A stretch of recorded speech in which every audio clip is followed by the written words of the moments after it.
Hi guys, I'm Sean. This is Alyssa. Gus is in our hearts. And this is in our rabbit hole daily. Yeah. And we're back checking out a video that has been on our radar for some time, but we're just like way behind as per usual. So we're just getting to it now. It's called When an Indian Historian Lashed Out at the West. It's from the channel, is that Brut? Is that how you pronounce that? It looks like they've actually got a lot Brut of really India. good comments or good content for us to check out. So we're going to start with this one, but no doubt we'll be looking at some of their other stuff in the future. Okay, here's a little description. Who really holds the matchstick while the world burns? This 2021 speech by Indian historian Vijay Prashad throws all kinds of shade at the global climate debate. And So it's about climate. we've got the British PM here on the right-hand side. On the left, we must have, of course, that Indian historian. Okay. When I listen to Boris Johnson, when I listen to people like Joe Biden, when I listen even more to Emmanuel Macron, all I Head can of think France. of is how condescending you are. Glasgow was the UK's second most important city. Beautiful buildings, beautiful streets, a gorgeous city. When I see cities like this, I think also about the other side of it. You know, there's a phrase from Walter Benjamin, every monument of civilization is also a monument of barbarism. I think of the famines in Bengal, the jute workers in Bengal sending jute to Dundee through the Glasgow port.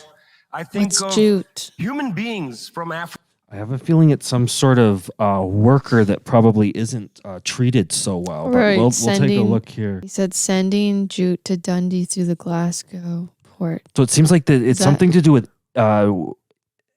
immigrant labor, and they call them jute workers. Probably extremely low, Jute like underpaid. mill workers. The underpaid workers. Yeah, I'm getting the sense that it's that jute stands for something, but I'm finding it hard to. That's okay. Let's go on here. The jute workers in Bengal sending jute to Dundee through the Glasgow port. I think of human beings from Africa enslaved and brought from Ghana to the New World, and all those profits getting sucked into cities like London and Glasgow. You know, between 1765 and 1938, the British Isles stole $45 trillion. We've heard of this in another video. Right. Wow. Trillion sterling from India. We never got paid for that. When the British left India, when we threw the British out, our literacy rate was 13%. So much for several hundred years of so-called civilization. Jeez. Like Meanwhile, ability to read? Yeah, it was at Literacy? Yeah. 13%. So in other words, if the British were so darn good with their values and were so intelligent and so wonderful when it came to education, why is it that they left the country with a 13% so-called literacy rate? civilization. For so much for several hundred years. Meanwhile, our landscapes were destroyed. You know, coal was foisted on India. You foisted coal on us. You were the ones that came and made us coal dependent. And then you left, and now you dare to condescend to us. That makes a lot of To sense. Boris Johnson. When I listen to people like Joe Biden, when I listen even more Yeah, to sorry, you guys know why we're dependent on coal, right? Is what they're saying to these people. They're getting blamed for using coal and that and like maybe climate change stuff. Even but though it's the like West you was the literally, one that entrenched yeah, it's them like or you that got got them us, doing that. you got Yeah. us onto that, like Yeah. that. You put us on that, And now you're system, turning back around and now and you're all criticizing. blaming like that was. It's like that wasn't even our idea. Yeah.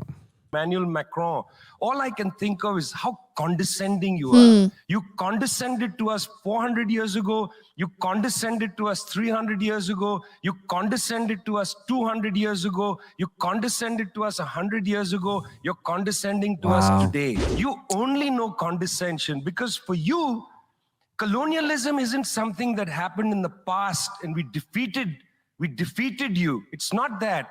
For you, colonialism is a permanent condition. And that permanent condition happens in two ways. There's the permanent condition of the colonial mentality. You want to lecture us. You want to tell us that we are responsible for all the problems because you'll never accept that you're the They have one principally anything to blame. do with it, yeah. You signed the Rio formula in 1992 We aren't familiar on with common that. and Oh, yeah. differentiated responsibilities. You like the common part. You like the common part. You like to say we're all in this together and so on. We're not in this together. The United States, 4-5% of the world's population, still uses 25% of the world's resources. You outsource production to China, and then you say China is the carbon polluter. China's producing your buckets. China's producing your nuts and bolts. China's producing your phones. Yeah, they like in the West, we really, really need to just start making our own products, but they send it off to like child laborers in China. And it's creating factories things are and all moving these things from to be China produced. to other countries now as people sort of rely less on China. It's a very interesting world right now when it comes to production. I agree. As much of that production as you can bring home, that's a good thing. I think we have, I guess with phones, we don't really have the ability. Like with a lot of other products, I'm sure we have the ability to produce and like buy locally, like, you know, with a lot of different things. Sometimes I'm wondering, I'm like, we have the ability to grow a lot of our food just like down south, and I'm like, why are they selling us apples from other countries when like we literally have them just like in our own province? Like, why? It's a political thing, I guess. Like, you know, trading. There's a lot of things, including maybe not finding the people that want to work on the apple picking properties. They do get a lot of stuff from our, like the tomatoes. I think they're always pretty much from BC and that, but they still sell other tomatoes from other places that just use a lot more resources, and it's harder to get them all the way over here. Like we could mostly try and source as much as we can from our own country, but I don't know. Because it's a lot of trucks and it's a lot of transport. That's right. Yeah. Like at the end of the day, though, it's challenging because when you build here in the West, it's going to cost more, probably. And so that's but when money talks. When you build up your economy, you can afford to pay higher wages and things like this. It's all relative, in my opinion. Yeah, things will cost more, but people will probably get like paid more. Yeah. Try to produce it in your own countries and see your carbon emissions rise. You love lecturing us because you have a colonial mentality. Then there are colonial structures and institutions. You lend us money, and every time you lend us money, which is our money, every time the International Monetary Fund comes to our societies and they tell us, here's the money we are giving you. No, it's our money. You give us our money back as debt, and then you lecture us about how we should live. The climate justice movement is a movement that says we're worried about our future. What future? What future? Children in the African continent, in Asia, in Latin America, they don't have a future. They don't have a present.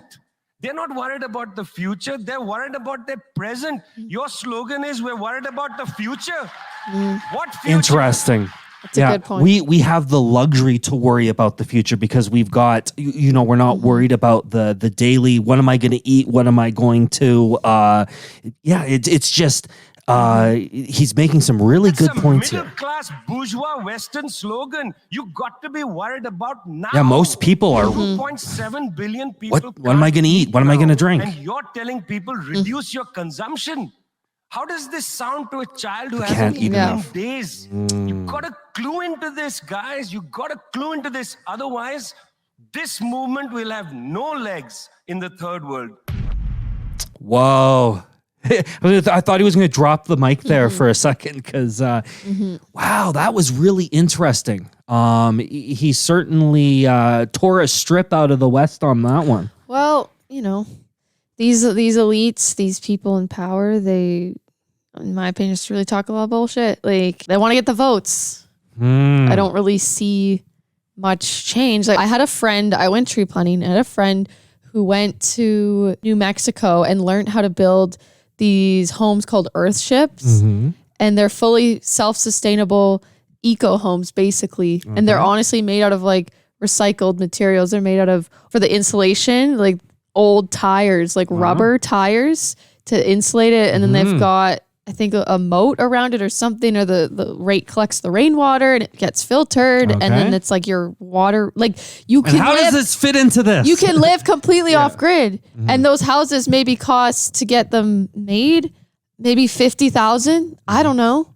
I guess we could try to make our own earthship, but I don't know if you really cared about climate change, all that sort of stuff. I think you're saying there's stuff we could do at home instead of shaking our fingers at other people in the world who I'm saying we've disadvantaged through historical. If we really wanted to go green in the West, or these people talking about climate change, there's some pretty tangible things we could do right here. I'd sign up right away. They could give incentives to like switch to an eco home or something, or just make it more doable or some sort of thing. Like, I don't know. So we only got a couple more minutes here on the camera, but I want to talk more. I think I feel like I can think of more things. All right. I shouldn't even preach about this, but because I myself still forget my reusable bags at the store and use plastic bags all the time. They're trying to phase out the plastic bags, but they've been saying this for like a year or two. We're phasing out the bags like at the grocery stores. They still give them to you. They just don't make it as easy to get. Like they don't have them at every self-checkout station right there. You have to go and like ask the person, but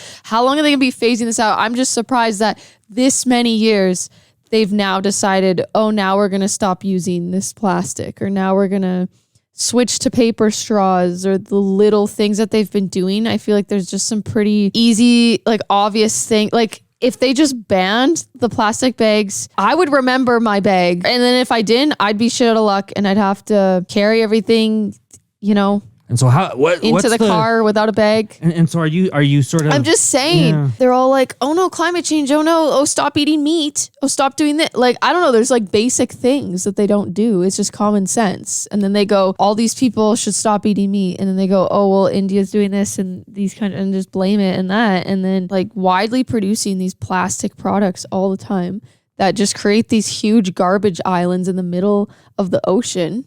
This is true. And I'd be totally fine with them banning plastic bags as of today. At least just at the grocery store, say. It's hard. It's like, what do you do with your garbage? You could just put it in the bin and they could just dump it in and then they could have one big container. We don't necessarily need garbage bags.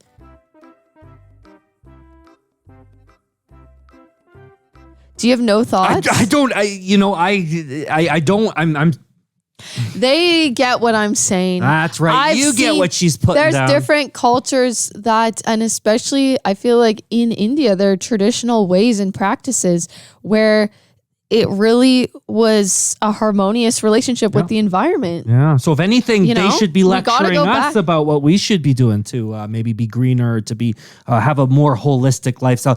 Certainly when I don't appreciate Prince Charles preaching about climate change when he's taking friggin' private jets everywhere. Yeah, it's a little bit ironic. Like, this one person in a big private jet airplane going here, there, and everywhere. And he's in this stupid little commercial being like, oh, climate. We simply cannot waste any more time. It's getting warmer by the day, whatever he's saying. The only limit is our willingness to act. It's hypocrisy. The time to act is now. It's so obvious these people don't care. The takeaway I'm sort of getting from this is that as a Westerner, we need to check our privilege and be reminded of that. We need to be hyper aware of our history and how we got to where we're at, and some of the nations and the countries and the cultures that we disadvantaged along the way. And we have to be very in terms of discussing that sort of position from privilege, the whole thing about that he was talking about where we're worried about tomorrow. Well, most people around the world are worried about today. They don't have the luxury to worry about tomorrow. And then the other piece about, you realize, in your country, people are dying because they're eating too much. They're dying of obesity, whereas across the world, people are dying of starvation. And that right there shows that we've got two different worlds here. And as Westerners, we do need to be mindful of our privilege and of some of those things. This was very interesting. I certainly am keen to check out more of this guy.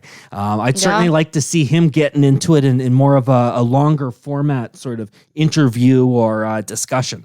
So maybe you guys have some suggestions. What is this fellow's name? I don't know. They just call him the Indian historian, Vijay Prashad. Yes. Because we need to shout him. We need to say his name. Yeah. It's really important he gets recognized. Absolutely. These guys know who he is. He's doing. Absolutely. So we'll have to check out a more full-length speech. We hope you guys enjoyed us checking this out with you today. Hope you didn't mind my vent session there. We'll find out. We'll check the analytics and see who stuck around for that. And if you did, we love you even more.